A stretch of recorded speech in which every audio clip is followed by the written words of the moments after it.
विष्णु अलग अलग है भैया? नहीं, एक ही है। लेकिन विष्णु भगवान का जो अंश है ना, वो भरत बन के आए। विश्व का जो पालन करते हैं, विश्व का जो पोषण करते हैं, विश्व भरण पोषण कर जोई।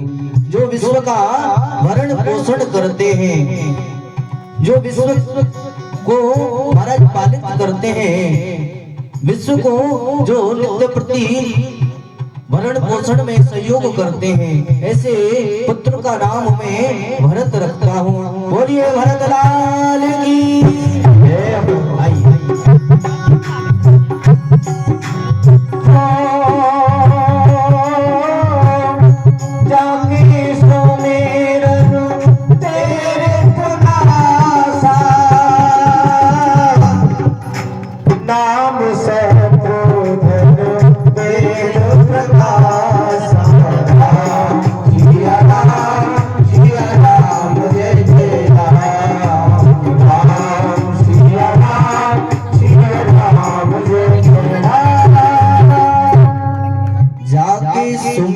तेरे पुनासा, जिसके नाम स्मरण करने से शत्रुओं का नाश हो जाए।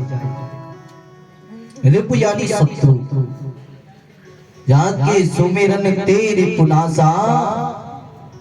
शत्रु कौन से हैं महाराज? काम क्रोध मद लोभ जैसे शत्रु, जिनका नाम स्मरण करने से हमारे हृदय में जो काम क्रोध मद लोभ जैसे शत्रु बैठे हैं, उनका नाश हो जाए। ऐसे पुत्र का नाम मैं शत्रुघ्न रखता हूँ। बोलिए श्री शत्रुघ्न जी महाराज की। अब सुमित्रा के दूसरे पुत्र के नाम की बारी। लक्षण धाम सुराम प्रिय सकल जगत आधार। गुरु वशिष्ठ तै राखी हो लक्ष्मण नाम लक्षण धाम सुराम प्रिय, जिसके जीवन का केवल एक ही लक्ष्य है, जिसके पूरे जीवन का एकमात्र लक्ष्य है, और वो लक्ष्य है भगवान राम के चरणों की सेवा। जिसके जीवन का एक ही लक्ष्य है राम के चरणों की सेवा करना, ऐसे पुत्र का नाम मैं लक्ष्मण रखता हूँ। बोलिए लक्ष्मण जी महाराज की। चारों भाई बड़े हुए और चारों भाइयों को गुरुकुल भेजा गया है वशिष्ठ जी के यहाँ पढ़ने के लिए। गुरु गृह गया पढ़न रघुराई। गुरु गृह गया पढ़न रघुराई। अल्प काल सब विद्या आई। अल्प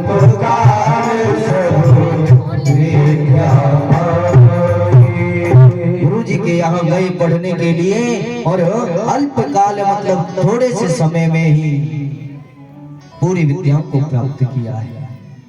अब यहाँ पर महाराज अल्प काल सब विद्या आई। भगवान राम ने विद्याओं को प्राप्त करने का प्रयास नहीं किया, तो महाराज बोले स्वयं विद्या चल के आई उनके पास। क्यों आई? क्योंकि भगवान राम गुरु आज्ञा का पालन करते हैं, माता पिता की आज्ञा का पालन करते हैं, और जो पुत्र या पुत्री अपने गुरु आज्ञा का पालन करते हैं, माता पिता की आज्ञा का पालन करते हैं, उनको विद्या को प्राप्त करने की आवश्यकता नहीं होती, विद्या स्वयं चल के उनके पास आती। लेकिन आज्ञा का पालन करना चाहिए। प्रातः काल उठ के रघुनाथा, मात पिता गुरु ना वही माथा। प्रातः जग के चारों भाई अपने माता पिता को, गुरुजनों को महाराज साष्टांग लेट कर प्रणाम करते हैं। और हम क्या करते हैं? पहले तो महाराज सभ्यता थी चरण छूने की लोगों। हाँ, अब तो सब वो सभ्यता भी महाराज खत्म हो गई धीरे धीरे। पहले चरणों को छुआ जाता था, और चरण छूने की जो विधि है ना, बड़े ध्यान से सुनिए। वो विधि है महाराज, दाहिने हाथ से दाहिने चरण को छूना और बाएं हाथ से बाएं चरण को छूना, ऐसे हाथ करके चरण छूने चाहिए, तब आशीर्वाद मिलता था। महाराज चरण तो कोई छूता ही, क्या करते हैं, बोले घुटनों से हाथ लगा के और छाती से लगा। हाँ, हमारे महाराज जी कहते थे, हमारे महाराज जी कहते थे कि जो व्यक्ति घुटनों से हाथ लगाकर छाती से लगाए ना, ऐसे करके महाराज, मानो वो ये कहना चाहता है आपसे, आपके घुटनों को हम ही तोड़ेंगे और किसकी। हाँ, और अब तो ये भी खत्म महाराज, दूर से ही ऐसे करेंगे, हो गया। आशीर्वाद थोड़ी मिलेगा, फॉर्मेलिटी पूरी। प्रणाम करने का मतलब प्रणाम करो तो आशीर्वाद मिलेगा। और अब तो महाराज बड़ी विडंबना है, नमस्कार करना, राम राम करना, राधे राधे करना, सब खत्म। हाय हेलो में काम चलने लगा। हाँ, बाय बाय कर दिया और हो गया काम, जाओ। और इतने प्रसन्न होते हैं, अरे भगवान हमारा पुत्र बाय करके गया है हमसे स्कूल, अरे डूब मरो, हम सनातनीय हैं, हम राम और कृष्ण के उपासक हैं। हमारे राम कृष्ण ने कभी हाय हेलो नहीं कहा, अपने माता पिता को साष्टांग लेट कर प्रणाम किया। और मैंने कल भी बताया था, जो माता पिता अपने बच्चों को सुंदर शिक्षा नहीं देते, वो माता पिता अपने बालकों के शत्रु होते हैं। जो माता पिता अपने बच्चों को सुंदर शिक्षा, सुंदर संस्कार नहीं देते, अच्छे संस्कार नहीं देते,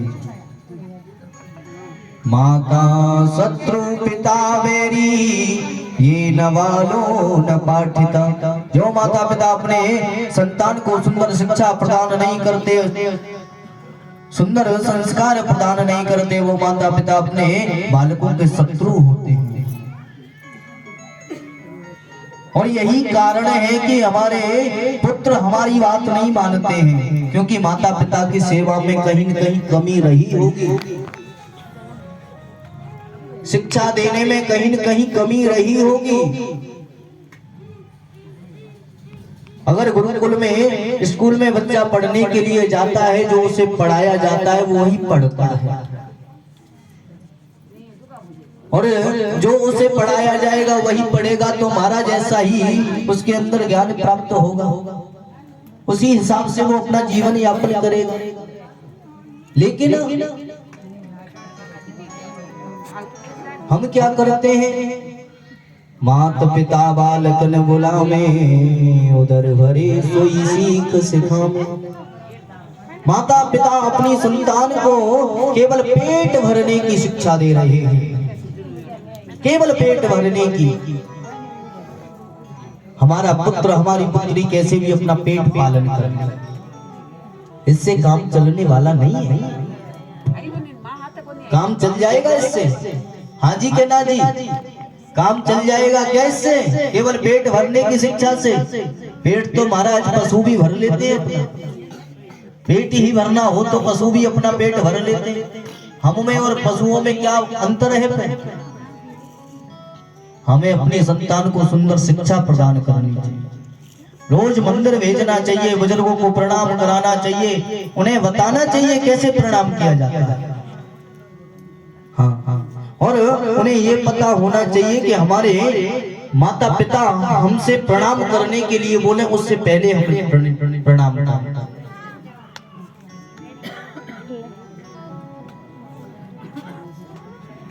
मैं एक बार जो हमारे भैया ऑर्गन बजा रहे हैं, इनके गांव में गया कथा में, हर वर्ष जाता हूँ, इनके गांव में मंदिर पे कथा होती है, हर वर्ष जाता हूँ। तो मैं जैसे ही पहुंचा तो इनके छोटे वाले पुत्र है, नाम है यदुवंश शिरोमणि। हाँ, बड़ा सुंदर नाम है यदुवंश शिरोमणि, भगवान का नाम। उन्होंने मुझे देखा, मेरे को प्रणाम करके मेरा बैग लेके कमरे में चले गए। अब इनको पता नहीं था कि हमको उन्होंने प्रणाम कर लिया।